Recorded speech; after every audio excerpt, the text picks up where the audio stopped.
और खबरों में आगे बढ़ते हुए बता दें कि बीजेपी के राष्ट्रीय अध्यक्ष अमित शाह ने ऊना में पन्ना प्रमुख सम्मेलन में शिरकत की। यहां पर शाह आए तो पन्ना प्रमुखों को जीत का मंत्र देने थे, लेकिन अपने पूरे संबोधन के दौरान शाह सिर्फ और सिर्फ कांग्रेस को घेरते रहे। 70 साल से किसी को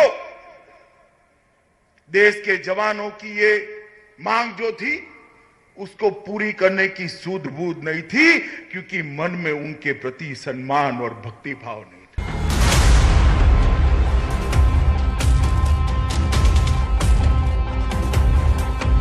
अमित शाह के निशाने पर कांग्रेस के युवराज राहुल गांधी और उनकी बहन प्रियंका गांधी हैं। शाह की ये दहाड़ ऊना के इंदिरा मैदान से थी।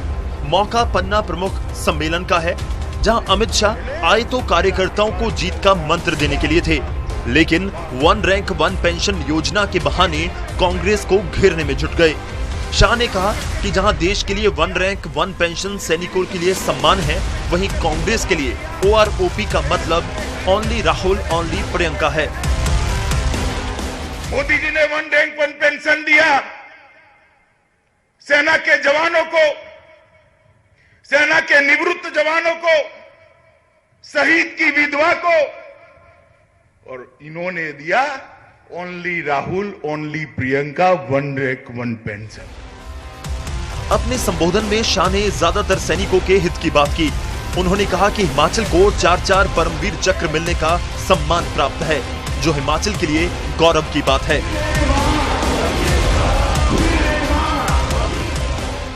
जब देश में पद्म अवार्ड दिए गए तो उन्होंने पद्म अवार्ड में भी 3 हिमाचलियों को पद्म अवार्ड देने का काम भारतीय जनता पार्टी की नरेंद्र मोदी सरकार ने किया।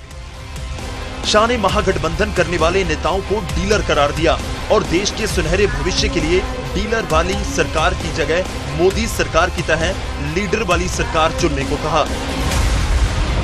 शाह ने मंच से पूर्व सीएम वीरभद्र सिंह को भी घेरा और कहा कि हिमाचल में पिछले 5 साल में कांग्रेस की सरकार में राजा रानी और राजकुमार के अलावा किसी की जगह नहीं थी, लेकिन अब जयराम ठाकुर की सरकार में जनता उनकी खुद की सरकार लगती है।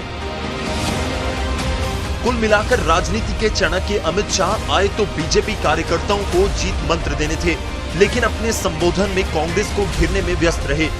लेकिन शाह अपने संबोधन में हिमाचलियों के सेना में योगदान का जिक्र करना नहीं भूले। वन रैंक वन पेंशन और परमवीर चक्र का जिक्र शायद इसीलिए किया गया था। ऊना से प्रदीप ठाकुर और अमित शर्मा, न्यूज़ 18 हिमाचल। और पॉन्जी स्कीम घोटाले में फंसे टीएमसी सांसद केडी सिंह ने कुफरी रिजोर्ट को अटैच करने की आदेश उनके लिए जारी हुए और इस रिजोर्ट में केडी सिंह ने करीब 25 करोड़ रुपए का निवेश किया है। जानकारी के मुताबिक Kufri hotel private limited company के नाम पर यह रिजोर्ट है। कंपनी की बैलेंस शीट के नाम पर एल्केमिस्ट कंपनी की करीब 25 करोड़ की देनदारी है। बता दें कि एल्केमिस्ट कंपनी केडी सिंह की ही है। कागजों में कंपनी के नाम से रिजोर्ट चल रहा है, लेकिन असलियत में यह रिजोर्ट केडी सिंह ही चला रहे हैं। हिमाचल में केडी सिंह की काफी जमीन है, कुछ अपने नाम पर है, कुछ बेनामी है। बता दें कि ईडी ने पॉन्जी स्कीम घोटाले में केडी सिंह की 238 करोड़ की संपत्ति कुर्क की है, जिसमें कुफरी रिजोर्ट के साथ साथ चंडीगढ़ में शोरूम समेत पंजाब और हरियाणा समेत संपत्तियों को कुर्क किया गया है। इस वक्त हम कुफरी में है, जो केडी सिंह का रिजॉर्ट है उसके बाहर हम हैं। ये हम आपको दिखाना चाहते हैं।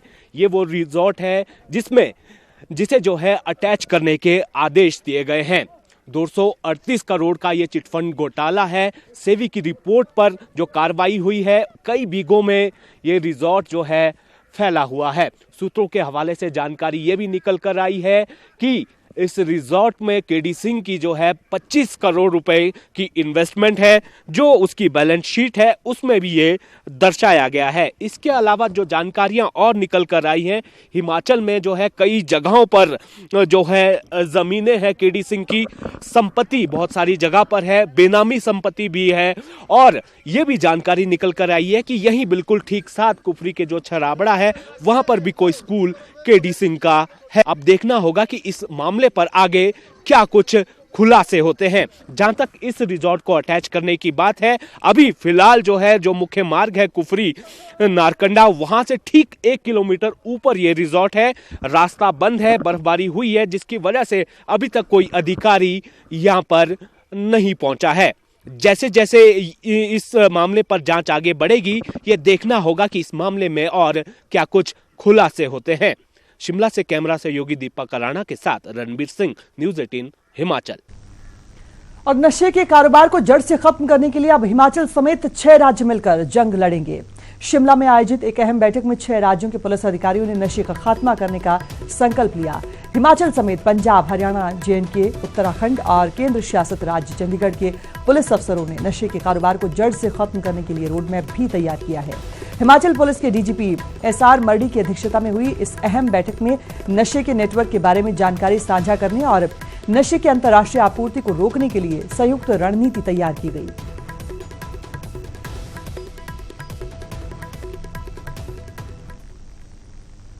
और हिमाचल के डॉक्टर उमेश भारती को प्रतिष्ठित पद्मश्री पुरस्कार से नवाजा जाएगा।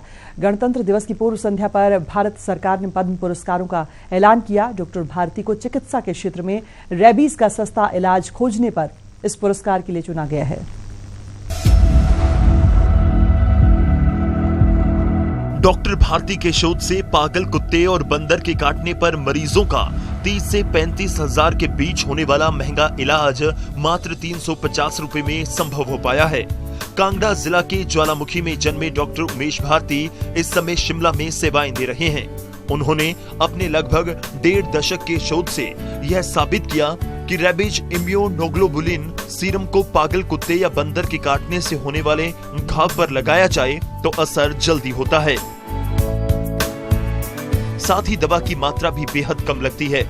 अहम बात यह रही कि डॉक्टर भारती के शोध को विश्व स्वास्थ्य संगठन द्वारा मान्यता प्राप्त होने के बाद अब इसे पूरे विश्व में अपनाया जा रहा है।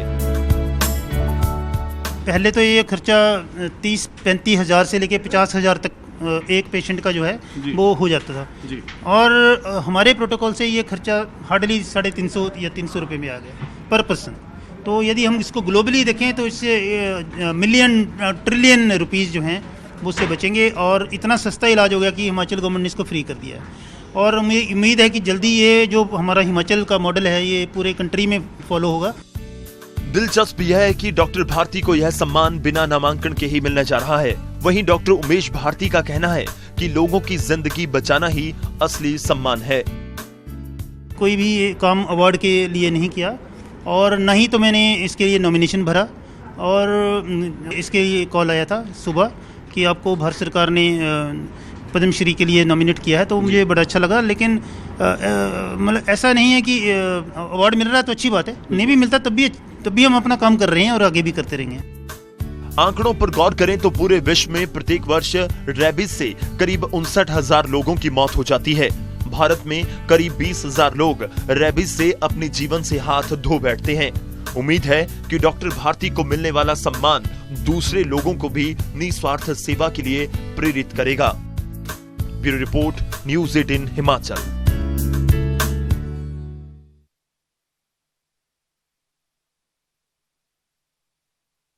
चपेट में है। खून जमा देने वाली ठंड में डलहौजी की बाथरी पंचायत का एक दुल्हा बर्फबारी में करीब 10 किलोमीटर का सफर तय करके बारात लेकर अपनी दुल्हन को लेने पहुंच गया। दुल्हा जब दुल्हन को घर लेकर आ रहा था तब भी मौसम ने कोई मेहरबानी नहीं बरती।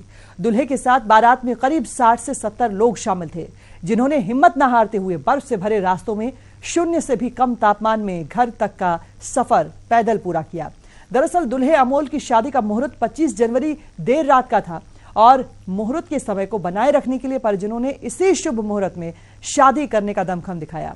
दूल्हे ने बारात संग बर्फबारी में 10 किलोमीटर पैदल चलकर लोहाली गांव में पहुंचकर शादी का शुभ लगन पाकर विवाह की सभी रस्में पूरी की और दुल्हन स्वाति से शादी रचाई।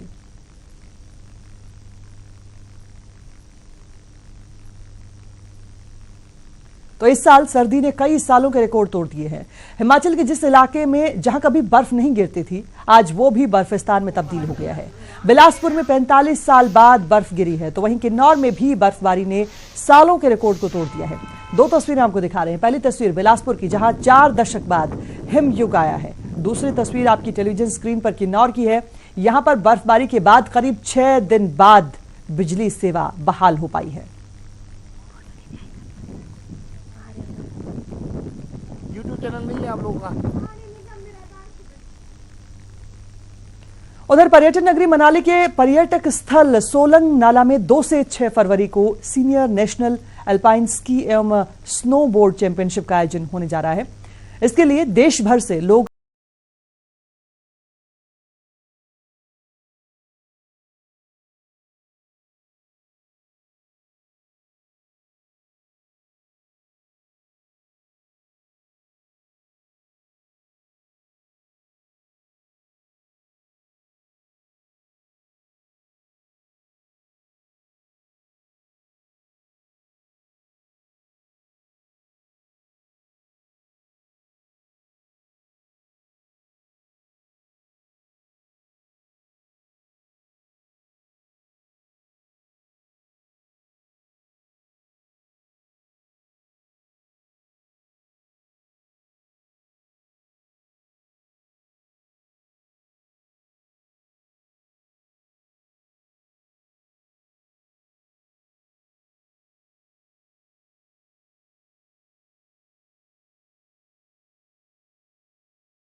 आयोजन किया जा रहा है और 1 तारीख को माननीय मंत्री, हमारे जो स्थानीय मंत्री गोविंद सिंह ठाकुर जी, वन परिवहन, युवा सेवाएं, खेल मंत्री जो है, ये इसका इनॉग्रेशन करेंगे। उसके बाद 2 से 6 फरवरी तक जो है इसका आयोजन किया जाएगा। 1 फरवरी को मंत्री गोविंद सिंह इन खेलों का शुभारंभ करेंगे। बहरहाल ऐसे खेल खिलाड़ियों की प्रतिभाओं को निखारने का अच्छा अवसर है। इससे न केवल प्रतिभा उभर आएगी, साथ ही सरकार को भी आर्थिक तौर पर काफी लाभ होगा। मनाली से सचिन शर्मा, न्यूज़ 18 हिमाचल।